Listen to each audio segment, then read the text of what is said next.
Hello, good morning students. कैसे हैं आप सब? होप्स आप सब बहुत अच्छे होंगे। आपकी तैयारी भी काफ़ी अच्छी चल रही होगी। देखिए, एक बार फिर मैं आप सबके लिए डिस्ट्रिक्ट कोर्ट क्लर्क जो वैकेंसीज आई हुई हैं, जो गुड़गांव कोर्ट में वैकेंसीज आई हैं, रोहतक में, पलवल में, ठीक है, और पटियाला के अंदर, साथ में गुरदासपुर, कपूरथला, फिरोजपुर, इन सब का भी एग्ज़ाम अभी पेंडिंग है। आप सभी के एग्ज़ाम बहुत जल्द होने वाले हैं, ठीक है। अभी देखिए, नेक्स्ट वीक मंडे आएगा, जो हाई चांसेस रहेंगे आपकी एग्ज़ाम डेट वगैरह सब आ जाए, ठीक है। होली की जो ब्रेक थी कोर्ट के अंदर वो ओवर हो चुकी है। हाईली चांस रहेंगे जो अभी मंडे आएगा, नेक्स्ट मंडे, ठीक है, तो आपके एग्ज़ाम डेट वगैरह सब कुछ आ जाएगी, ठीक है। जो भी चैनल पे पहली बार आए हैं तो मेरी आपसे रिक्वेस्ट रहेगी, प्लीज़ चैनल को भी फॉलो कर लीजिए, जिससे आने वाली वीडियो का नोटिफिकेशन सबसे पहले आपके पास पहुँच जाए, ठीक है। साथ में बेल आइकन को भी प्रेस कर देना। ये काफ़ी बच्चों के डाउट रहते हैं, सर आप कोई वीडियो अपलोड करते हैं हमें पता ही नहीं चलता। तो बच्चों, आपको प्लीज़ बेल आइकन प्रेस करना होगा, तभी आपके पास नोटिफिकेशन आएगा, राइट। वन मोर थिंग, जैसे काफ़ी बच्चों की डाउट है, सर गुड़गांव कोर्ट का पेपर कब होगा, रोहतक कोर्ट का पेपर कब होगा, पलवल कोर्ट का, पटियाला कोर्ट का, खासकर बहुत ज़्यादा क्वेरीज आती है मेरे पास डेली बेसिस पे। देखिए, आप सभी का एग्ज़ाम डेट वगैरह मंडे के आसपास आ जाएगी, हाई चांसेस यही रहेंगे, ठीक है। तो चलिए स्टार्ट करते हैं। आपने किसी भी कोर्ट का फॉर्म फिल किया है, काफ़ी अच्छी रहने वाली वीडियो। काफ़ी बच्चों के डाउट थे, सर हम प्लीज़ प्रेसाइज करवा दो कि हमें आती नहीं है। मैं आज आपके लिए वो भी लेके आया हूँ। बच्चों को काफ़ी डाउट आ रहे थे, ठीक है। अगर आप और कोई स्पेसिफिक टॉपिक चाहिए तो वो बता देना मुझे कमेंट सेक्शन में, मैं आपकी डेफिनेटली हेल्प करूँगा, ठीक है। और प्लीज़ अभी एक सेकंड निकाल के वीडियो को लाइक कीजिए, तभी वीडियो हम स्टार्ट करेंगे, ठीक है। होप सो आपने मेरी बात मान ली होगी। चलिए स्टार्ट करते हैं। First question, Which country became the first in the world to grant women the right to vote? आपको उस कंट्री का नेम बताना जिन्होंने अलाउ किया है, ग्रांट किया है कि वुमन भी राइट टू वोट है, उसके पास भी वो अधिकार है कि वुमन के पास भी अधिकार है कि वो वोट कर सकती है। कौन सी कंट्री है वो? न्यूजीलैंड, पहली कंट्री, ठीक है। काफ़ी इंपॉर्टेंट एग्जाम है, जो अभी मैं देखो क्वेश्चन करवाता हूँ, हाई चांसेस यही रहेंगे आपके एग्जाम में डायरेक्टली आए। देखिए, मैंने लिखा हुआ है, क्यों पड़े हो चक्कर में कोई नहीं है टक्कर में। ये बिल्कुल सच्चाई बात है। अभी कल परसों जलंधर कोर्ट का एग्ज़ाम आया है, रिजल्ट आया, सॉरी, मोस्टली बच्चे मेरे सिलेक्ट हो गए हैं, ठीक है। तो इससे पहले 2025 में देखिए, तुक्का एक बार दो बार नहीं लगता। एक बार लग जाएगा तुक्का, दो बार लग जाएगा, लेकिन हर बार नहीं लगता, राइट। मैंने अपने कंटेंट पे काम किया है, इसलिए जो मैं पढ़ाता हूँ 90 से 95% पेपर वहीं से बनता है, राइट। मैं बच्चों के साथ मिल के काम कर रहा हूँ, ठीक है। चलिए स्टार्ट करते हैं। Next, which Indian national park is famous for one horn rhinos? आपको नेशनल पार्क का नेम बताना जो फेमस है वन हॉर्न राइनो के लिए, that is Kaziranga national park. काफ़ी इंपॉर्टेंट है। आपको स्टेट बतानी है कहाँ पर है ये, काफ़ी इंपॉर्टेंट, एग्जाम में बहुत बार आए क्वेश्चन। देखिए, जो अभी मैं 25 क्वेश्चन लेके आया हूँ अभी वाले, ठीक है, साथ में इसके बाद में प्रेसेस भी करेंगे हम। 25 क्वेश्चन, हर बार कम से कम, ऐसा नहीं होगा कि एक बार दो बार, कम से कम 10-10 बार आ चुके हैं वाले सभी क्वेश्चन, ये वाले जो भी मैं सेट लेके आया हूँ, ठीक है। वीडियो बिल्कुल भी स्किप नहीं करनी, पूरी देखना, काफ़ी इंपॉर्टेंट सभी क्वेश्चन रहेंगे। Third, which Mughal emperor build the बुलंद दरवाजा फतेहपुर सिकरी? कौन से मुगल एम्पायर ने बिल्ड किया था बुलंद दरवाजा फतेहपुर सिकरी में? आपको मुगल एम्पायर का नेम बताना, दैट इज कॉल्ड अकबर। काफ़ी इंपॉर्टेंट है।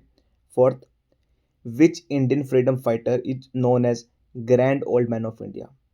कौन से इंडियन फ्रीडम फाइटर को हम grand old man of India भी बोलते हैं? दैट इज दादा भाई नौरोजी, ठीक है। आपको मैंने देखिए 4 क्वेश्चन ये हो गए हैं, 2-3 क्वेश्चन मैं अलग से आपसे पूछ देता हूँ, कमेंट सेक्शन में उनके आंसर देने हैं। काफ़ी इंपॉर्टेंट है, एग्जाम में आए हैं, अभी मेरे माइंड में भी आ गए। देखें, एक तो दादा भाई नौरोजी की बुक्स हैं, वो बता देना, वो भी एग्जाम में क्वेश्चन आए वाला भी। सेकंड, जो काजीरंगा नेशनल पार्क है, कौन से स्टेट के अंदर है? ये तो हमने बता दिया कि वन हॉर्न राइनो के लिए फेमस है, लेकिन कौन से स्टेट के अंदर है ये भी बहुत बार पूछा गया है एग्जाम में, ठीक है। Next, who was the first chief election commissioner of India? पहले chief election commissioner of India कौन है? That is Sukumar Sen. एक और क्वेश्चन नोट डाउन कर लीजिए आप, कि करंट में चीफ इलेक्शन कमिश्नर कौन है, ठीक है। अभी करंट में चीफ इलेक्शन कमिश्नर कौन है, कमेंट सेक्शन में आप बताना जरूर। देखिए, जो क्वेश्चन मैं आपको बता रहा हूँ अभी एक्स्ट्रा, अपनी तरफ से अपनी मर्जी से कुछ नहीं बता रहा मैं, ये क्वेश्चन आए हुए हैं आपके एग्जाम में। मेरा ओवरऑल मोटिव ये है कि एक वीडियो में जितने ज़्यादा क्वेश्चन हो उसके मैं आपको करवाऊँ। ठीक है। 6th question, which Indian state is the largest producer of T in India? आपको स्टेट बताना है जो सबसे ज़्यादा उत्पाद करती है टी की, ठीक है, चाय की इंडिया के अंदर, दैट इज असम। ठीक है। यहाँ से आपको ये और बताने देगा ये क्वेश्चन कहाँ से है, एक तो टी का पूछ लेते हैं, एक वीट का पूछ लेते हैं, एक शुगर केन का। एग्जाम में हाई चांस ये रहते हैं इनमें से पूछ लें, टी, कॉफ़ी, वीट और शुगर केन, बस 4, इससे ज़्यादा वो नहीं पूछेगा आपसे। टी वाला बहुत बार आया है, शुगर केन वाला भी बहुत बार आया है और कॉफ़ी वाला तो बहुत बार आया है। ठीक है। कॉफ़ी में भी वो देखिए इस क्वेश्चन में क्या ट्रिक करेगा, कभी वो यहाँ पर इंडिया डाल देगा, कभी यहाँ पर वो वर्ल्ड डाल देगा। ठीक है। कॉफ़ी में भी ऐसे ही करेगा, which city is the largest producer of coffee in the world, yes city India. ठीक है। वो इंडिया का भी पूछ सकता है, पूरे वर्ल्ड का भी पूछ सकता है। इन 4 चीज़ों को याद रखना, शुगर केन, टी, कॉफ़ी। ठीक है। और एक वीट। 7th, which metal is the best conductor of electricity? आपको मेटल का नेम बताना है जो बेस्ट कंडक्टर है इलेक्ट्रिसिटी का, दैट इज सिल्वर, आपको पता ही होगा।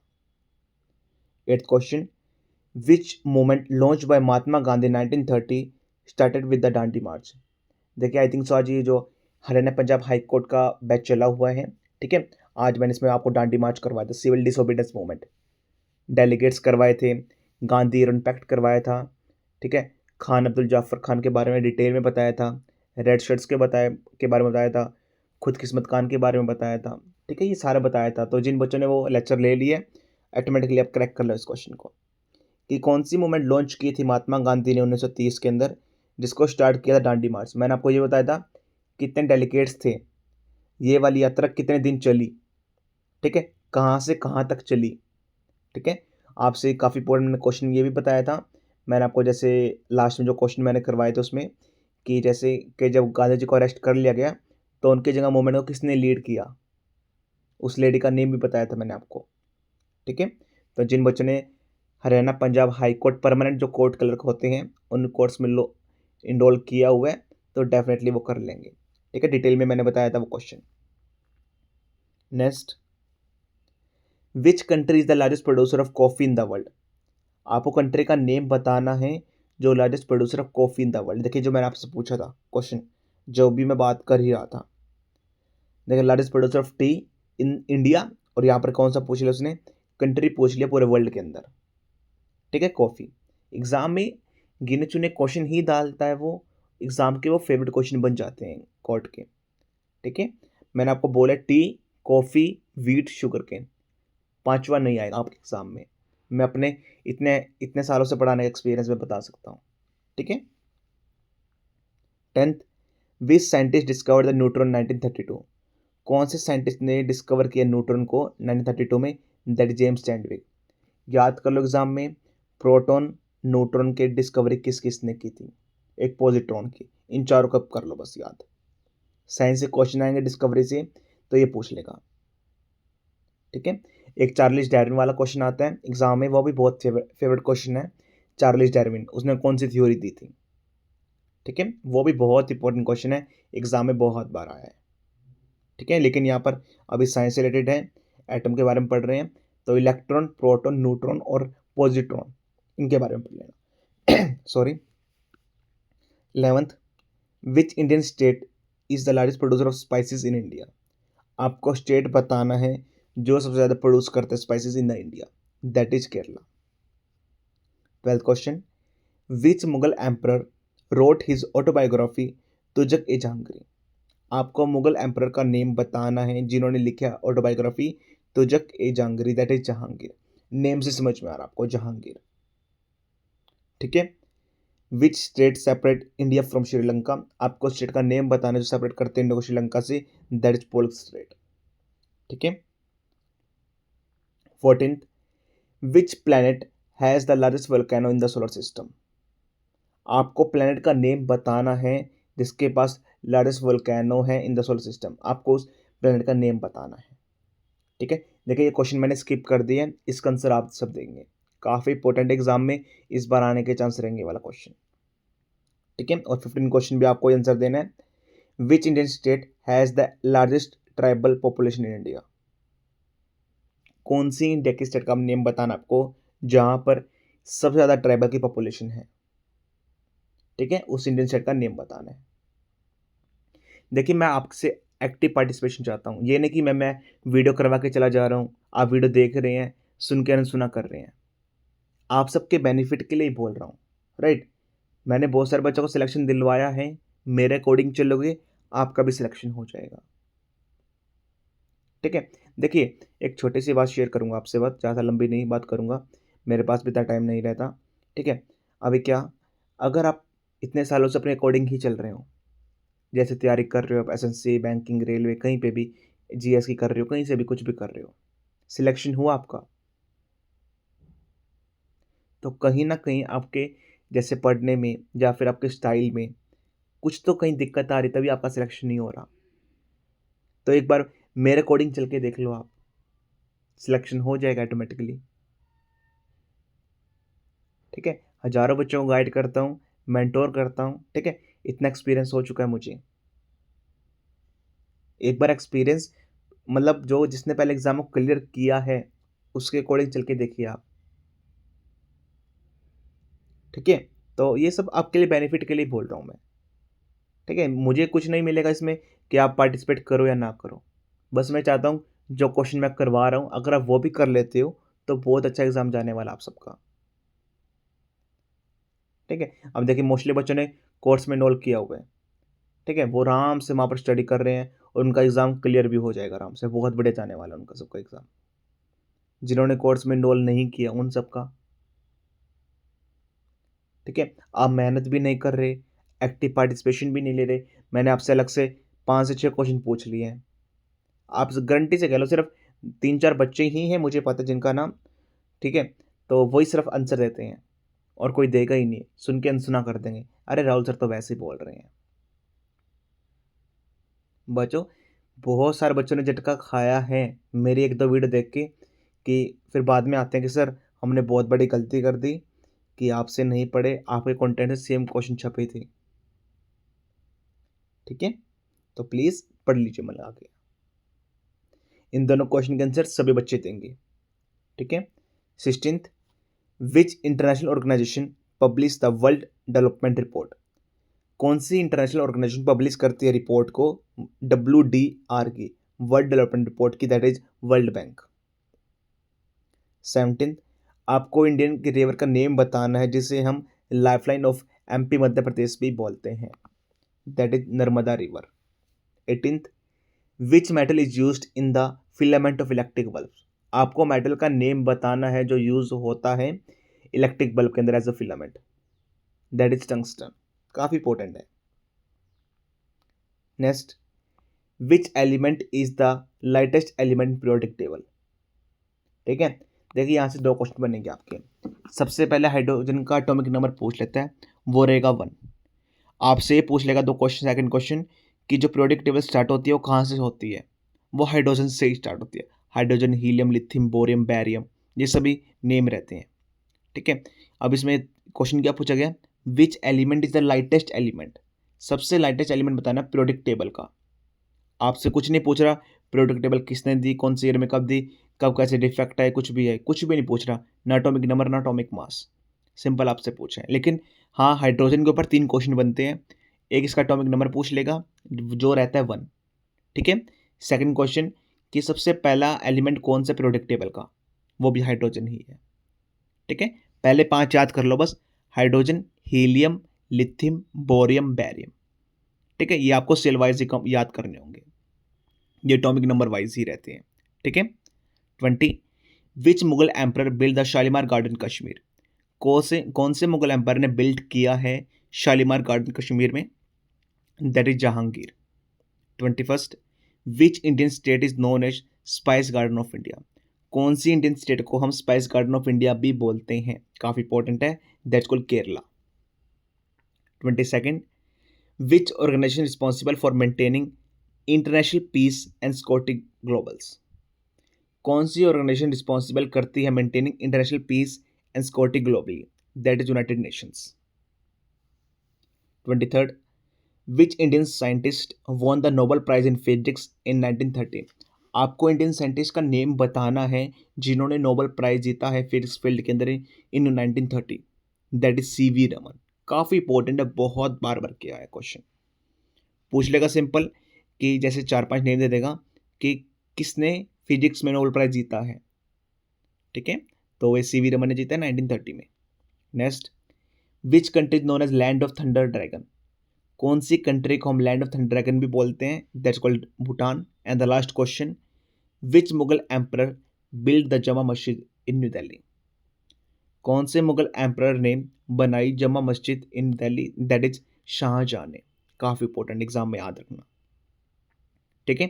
देखिए 25 क्वेश्चन हो गए हैं, अलग से 5-7 क्वेश्चन मैंने अलग से करवाए हैं। 30-35 के आसपास क्वेश्चन हो गए होंगे आपके, ठीक है। जितने भी क्वेश्चन मैंने आपको अलग से बताए हैं तो प्लीज़ आंसर देना आप सब। अब प्रेसिस पे मूव करते हैं। काफ़ी बच्चों के मैसेज आ रहे थे, सर प्रेसिस कैसे लिखते हैं, हमें डिटेल में बता दीजिए। देखिए बहुत सारे टीचर का पढ़ाने का तरीका अपना अलग रहता है। एक छोटी सी बात समझाऊंगा प्रेसिस के लिए, उसको माइंड में सेट कर लेना, आपका 1 नंबर भी डिडक्ट नहीं होएगा। 1 नंबर छोड़ो, 0.5 मार्क्स भी एग्जामिनर आपका नंबर नहीं काट पाएगा। अगले आने वाले 5 मिनट में अभी सिर्फ ध्यान से सुन लो एग्जैक्टली होती क्या है। इससे बार आपको कहीं पे भी यूट्यूब पे, बुक्स में कहीं पे भी पढ़ने की नीड नहीं पड़ेगी। लिखवा लो मेरे से अभी, सिर्फ मुझे आपके अगले 5 मिनट चाहिए, ठीक है, पूरे कंसंट्रेशन के साथ। चलिए स्टार्ट करते हैं। सबसे पहले बात कर लेते हैं प्रेसिस लिखते कैसे हैं। थोड़े बहुत पॉइंट्स लेके आया हूँ, इसके बाद मैं एग्जाम्पल भी लेके आया हूँ, और जो भी एग्जाम्पल लेके आया हूँ हाई चांसेस ये रहेंगे आपके एग्जाम में डायरेक्टली वही आ जाए, ठीक है। चलिए स्टार्ट करते हैं। सबसे पहले रीड द पैसेज केयरफुली। जो भी पैसेज आपको दिया गया है, 5 line, 10 line, 20 line, 25 line, 50 line, 100 line, कितने भी लाइंस का हो, कितना ही लंबा पैराग्राफ हो, आपको पूरा पढ़ना है। ऊपर से लेके नीचे तक पूरा पढ़ना है। कुछ समझ में ना आए छोड़ दो, कोई लाइन समझ में ना आए, कोई वर्ड समझ में ना आए, लेकिन छोड़ दो। लेकिन अब मीनिंग निकालो उस पैराग्राफ का। कोई होली के ऊपर है, कोई शादी के ऊपर है, कोई टॉयज के ऊपर है, कोई वाटर के ऊपर है, कोई पोल्यूशन के ऊपर है, किसी भी चीज़ के ऊपर है। आप एक बार एग्जैक्टली पढ़ो पूरे पैराग्राफ को, ठीक है। अब पहले मैंने क्या बोला है, आपको सारे पैराग्राफ को पढ़ना है। बच्चे क्या गलती करते हैं वो गलतियां मैं भी साथ में बता चलता हूँ, जिससे आपको वो नहीं करनी है। बच्चे क्या करेंगे, थोड़ा बहुत पढ़ लेंगे सिर्फ ऊपर ऊपर से, मतलब ठीक है ना, एक लाइन में आधी लाइन पढ़ ली, हाँ चलो भाई नेक्स्ट लाइन। थोड़ा बहुत, अगर 50 लाइन है तो 10-20 लाइन, 30 लाइन पढ़ के चलो भाई हो गया। ऐसा नहीं करना, ये वाली गलती बिल्कुल भी नहीं करनी आपको। मैं आपको क्यों बोल रहा हूँ बार बार कि पूरा पढ़ना है, वो आपको लास्ट में बताऊंगा मैं। Second, identify the main idea. देखिए बच्चों को, जब आप पूरा पैराग्राफ को पढ़ लोगे ऑटोमेटिकली आपके माइंड में सेट हो जाएगा एग्जैक्टली जो एग्जामिनर ने डाला है प्रेसिस, वो किस बारे में डाला है, वो मैसेज क्या कन्वे करना चाह रहा है, ठीक है। पॉजिटिव बता रहे हैं, नेगेटिव बता रहे हैं, किस वे में बता रहा है, ठीक है। आपको मेन आइडिया पता चल जाएगा, सेंटर आइडिया पता चल जाएगा कि एग्जैक्टली है क्या, किस बारे में बता रहे हैं, ठीक है। अगर जब आप पूरा पैराग्राफ पढ़ोगे तभी आपको मेन आइडिया जान पाओगे कि इसमें कौन कौन से करेक्टर इंक्लूडेड हैं, किन किन वीआईपी पर्सन का नेम इंक्लूड किया गया है, स्पेसिफिक किस चीज़ पे और ज़्यादा फोकस किया गया है, कहाँ पर उसने नेगेटिव बताया है और कहाँ पर पॉजिटिव बताया है, ठीक है। देखिए आप सिर्फ 9 पॉइंट्स है, अब ये 9 पॉइंट्स को इम्प्लीमेंट कर लो, आपका आधा नंबर भी नहीं कटने दूंगा मैं, ठीक है। थर्ड, रिमूव अननेसेसरी डिटेल्स, ठीक है। अभी देख क्या करना होगा आपको, सपोज करो सबसे पहले पूरा पैराग्राफ पढ़ लेना आपको, आपके माइंड में साइड बाय साइड मीनिंग चलता रहेगा कि हाँ ये बता रहे, ये बता रहे, ये बता रहे। उसके बाद क्या करना, कॉपी पेन लेना, हल्का हल्का अंडरलाइन कर लेना जो इंपॉर्टेंट ना हो, या फिर मैं क्या करता हूँ, जो मेरी ट्रिक्स हैं, मैं क्या उल्टा करता हूँ, जो इंपॉर्टेंट है उस पर अंडरलाइन कर लेता हूँ। सपोज करो रोहित शर्मा का नेम आ गया, सपोज करो पीएम मोदी का नेम आ गया, सपोज करो कॉन्स्टिट्यूशन का नेम आ गया, कहीं पे एपीजे अब्दुल कलाम का नेम आ गया, निर्मला सीताराम का नेम आ गया, किसी भी चीज़ का, कोई भी, कोई थिंग का नेम आ, कोई कार का आ गया, कोई कुछ भी XYZ, कोई काफ़ी इंपॉर्टेंट है, उस चीज़ को आप अंडरलाइन कर लो, ठीक है। जो काफ़ी इंपॉर्टेंट है, आपको ये इस बात का आइडिया लगना चाहिए कि अगर मैंने ये वर्ड या ये लाइन नहीं लिखी तो मैं मैसेज कन्वे नहीं कर पाऊंगा। बस थोड़ा थोड़ा हल्का हल्का सा, किसी को पता भी नहीं चले। ठीक है। Fourth, right in your own words. अब इसका मतलब क्या है, जो भी आपने अंडरलाइन किया है पूरे पैराग्राफ में, सपोज करो 10 लाइन है, आपने उसके अंदर इंपॉर्टेंट वर्ड्स अंडरलाइन कर दिए, ठीक है, जो काफ़ी इंपॉर्टेंट है, जिससे मैं पूरा पैराग्राफ बनाऊंगा। अब आप क्या करना है, जो भी पैराग्राफ आपको दिया गया है, आपको अपनी लैंग्वेज के अंदर लिखना है। क्या लिखना है, जो आपने अंडरलाइन किया है उसको अपनी लैंग्वेज में कन्वे कर देना है। ठीक है। सपोज करो आपके फादर ने आपको कुछ बताया, इतना लंबा सारा, बहुत बहुत बड़ा, ठीक है, लेकिन वही चीज़ आपको अपने मदर को बतानी है अब। लेकिन ये तो नहीं है कि जो फादर ने बताया एज इट इज़ आप बिल्कुल सेम वही बताओगे। आप उनके समरी बता दोगे कि ऐसे ऐसे ये था, ऐसे ऐसे ये था, हमें यहाँ जाना होगा, हमें वहाँ जाना होगा। उसी तरह ये करना है। आपको पूरा पैराग्राफ पढ़ना है पहले। पैराग्राफ पढ़ने के बाद पेन लेके थोड़ा थोड़ा अंडरलाइन कर लेना जो इंपॉर्टेंट है, जिसके बिना आप कुछ भी इग्नोर नहीं कर सकते। उसके बाद पूरा जैसे आपने पढ़ ही लिया, आपने मीनिंग भी समझ लिया, पॉजिटिव है तो पॉजिटिव बता देना, नेगेटिव है तो नेगेटिव बता देना। जो भी आपने अंडरलाइन किया उसका आप कन्वे कर देना अपनी लैंग्वेज के अंदर। ठीक है। Keep it about 1/3 length. अब ये मोर इंपॉर्टेंट है, बच्चे इस चीज़ की बहुत बड़ी गलती करते हैं। सपोज करो 100 वर्ड्स का दिया हुआ है आपको पैसेज, आपको 1/3 में मतलब 33, 30, 35 के आसपास फिनिश कर देना है। जो आप समरी लिखोगे अपनी लैंग्वेज के अंदर, उसको आपको 1/3 में थर्ड फिनिश करना है। सपोज करो 90 का है, कितने का भी है, मतलब कोई दिक्कत की बात नहीं है। सपोज करो 150 वर्ड्स का दिया हुआ है, आपको 50 वर्ड में फिनिश कर देना है। वो कितने वर्ड्स का भी दे सकता है। कभी कभी क्या करता है वो, आपको वर्ड्स ही नहीं डालता। उस केस में आपको क्या करना होगा, जैसे अब आपको एक्सप्लेन कर देता हूँ। सपोज करो 10 से 15 लाइन है, आपको पहले 3 लाइन में जितने भी वर्ड्स हैं सारे काउंट कर लेने हैं। पहले लाइन में सपोज करो 10 वर्ड है, सेकेंड लाइन में 12 वर्ड है, थर्ड लाइन में 13 वर्ड है। तीनों को आपको सम करना है, डिवाइडेड बाई 3 कर देना है। सपोज करो आपका आंसर आ रहा है 10 के आसपास, तो जितनी लाइन है मल्टीप्लाई बाय 10 कर दो। ये तरीका होता है निकालने का। ठीक है। अभी देखिए मैं भी एग्जाम चेक करना चाहता हूँ, बच्चे क्या गलती करते हैं, प्रेसी आ रखी है 100 वर्ड की, वो लिख के आ रहे हैं 150 वर्ड, 200 वर्ड, तो कहाँ से एक नंबर भी मिल जाएगा, आप खुद बताइए। ठीक है। बच्चों को एग्जैक्टली आधी बार तो समझ ही नहीं आता, सर वहाँ पर वर्ड्स तो लिखे ही नहीं थे, हमने 1/3 में कैसे करते हैं। तो ये तरीका होता है जो मैंने अभी आपको बताया है। एवरेज निकाल के पहले 3 लाइन का डिवाइडेड बाय सम करके, डिवाइड बाय 3 करके, जितना भी आपका आंसर आए, जितने भी लाइन्स दी गई हैं 10, 12, 15, 50, मल्टीप्लाई बाय उस लाइन को कर दो, आपके वर्ड्स आ जाएंगे। और उसी वर्ड के हिसाब से सपोज करो 90 है, आपको 30 के आसपास फिनिश करना है। 30, 35, 38 बस मैक्सिमम, यहाँ तक आप फिनिश कर दो। Next, don't change the meaning. आपको मीनिंग चेंज नहीं करना है, जो मैसेज वो कन्वे करना चाह रहा है आपको वो चेंज नहीं करना है। ठीक है। सपोज करो वो पॉजिटिव बारे में बता रहे, ऐसे नहीं कि आप नेगेटिव के बारे में लिख दो, ऐसा नहीं करना।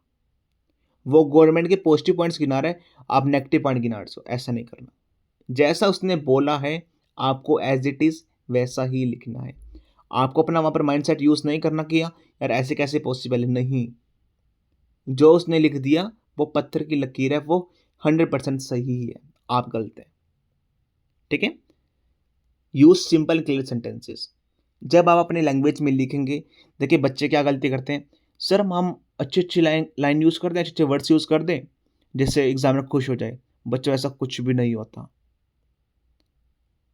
अगर आप मीनिंग कन्वे ही नहीं कर पाओगे जो ऊपर लिखा हुआ है, क्या फ़ायदा है हाईली क्वालिफाइड वर्ड्स यूज़ करने का। गांठ बांध लो इस चीज़ के बारे में। कभी भी किसी भी टीचर को ये चीज़ पसंद नहीं आएगी कि आप अच्छे अच्छे वर्ड्स यूज़ कर रहे हो बहुत ज़्यादा।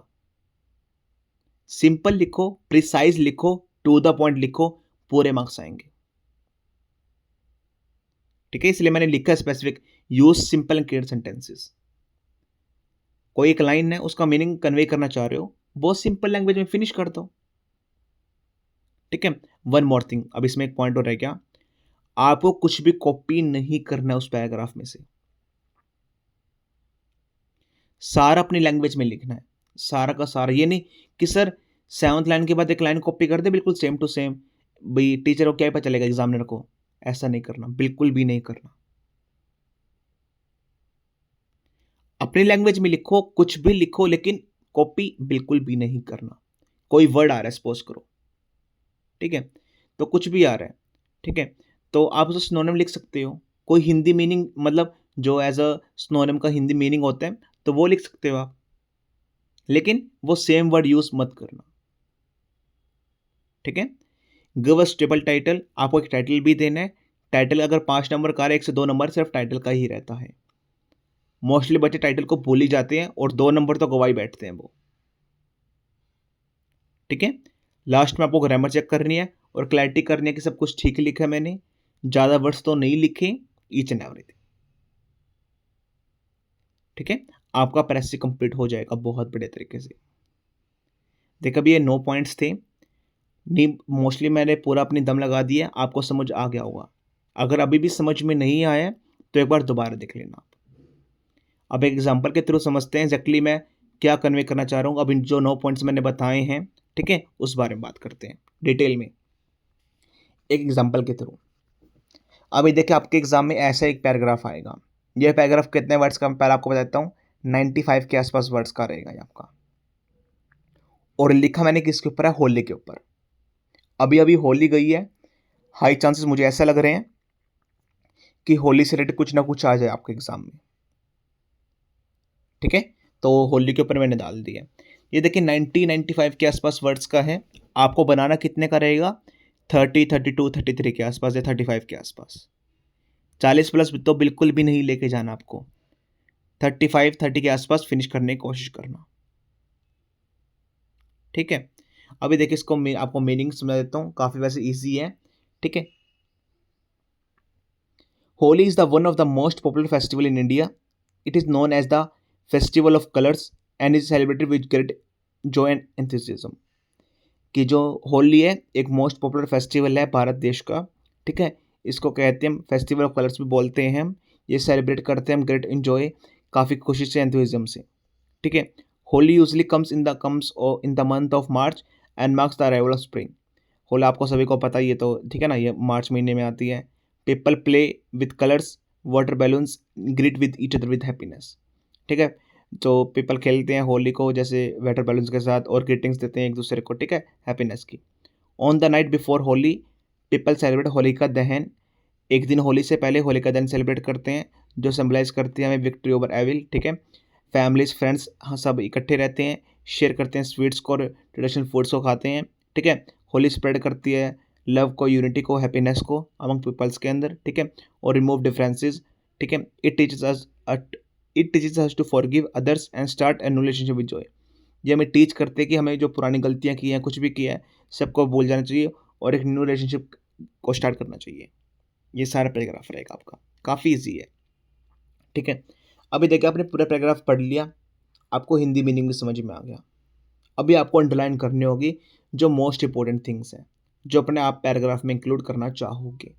जैसे होली का दान कर देना आप, ठीक है। आप ये लिख सकते हैं कि ये फेस्टिवल हमें क्या स्प्रेड करता है, प्यार, ठीक है, यूनिटी, हैप्पीनेस, ये कर देना आप।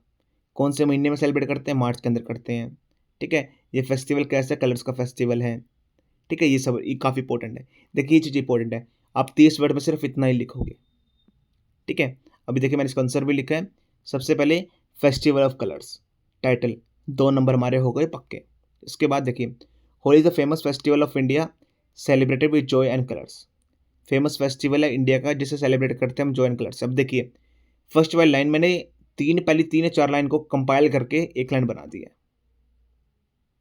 आपको देखिए, ठीक है।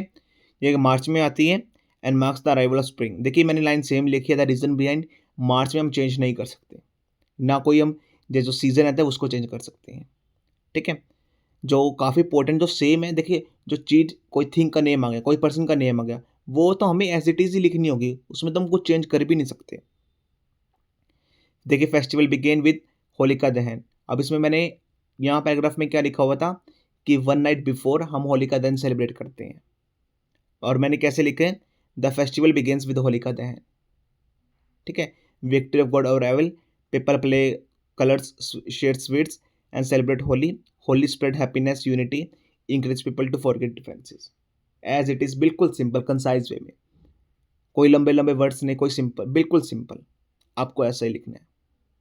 ठीक है, होप सो देखिए आपको सब कुछ समझ में आ गया होगा, तो आपको अब प्रेसी के रिगार्डिंग कोई भी डाउट नहीं रहा होगा। ठीक है, तो देखिए जिन बच्चों को भी कोर्स वगैरह ज्वाइन करना, आप ज्वाइन कर सकते हैं, मेरे कंटेंट से बाहर कुछ भी नहीं आएगा।